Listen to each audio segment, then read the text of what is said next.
All right, let's try question F here. So this is a radical equation. So we know that we want the radical equal to stuff.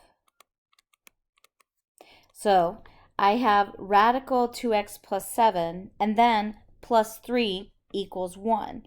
So I need to get that radical alone by subtracting 3. That's going to give me the square root of 2x plus 7 equals negative 2. Now that I've got the radical alone, I have to square both sides.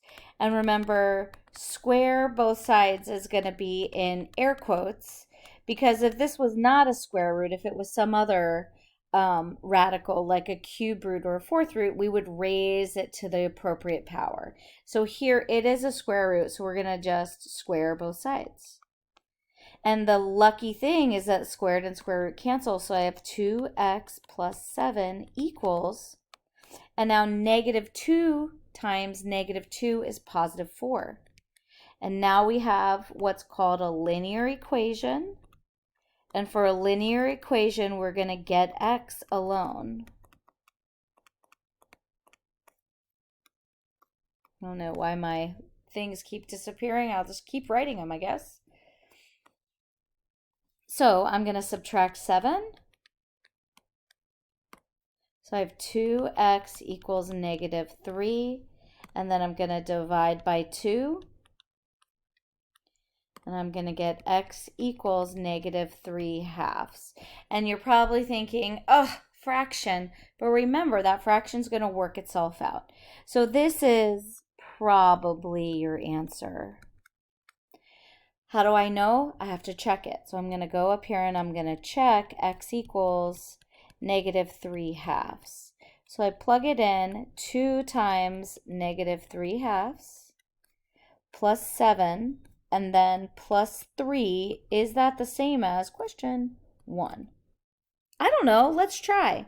So 2 times negative 3/2 makes negative 3.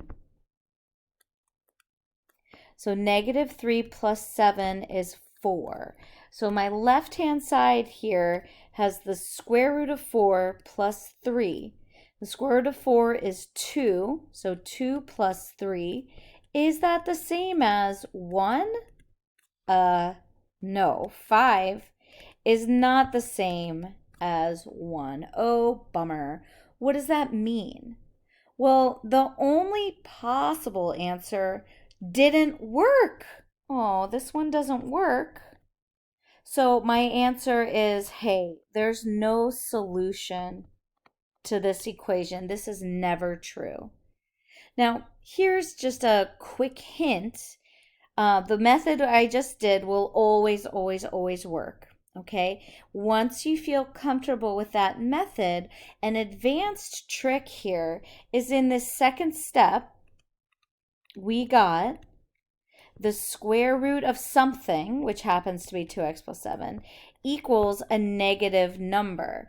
And remember, when the square root is already there, it started out there, it's always calling for the prime or the principal square root. So when the square root is already in the problem, you're not putting it in, it's there.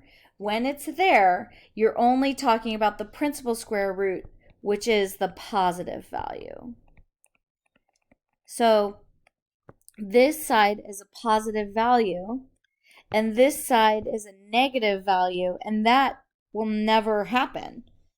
So you could have stopped at step 2 if you were advanced enough to say, hey, that won't happen, no solution. But if you don't see it, you don't have to panic. You just go through the problem just like normal and check your answers.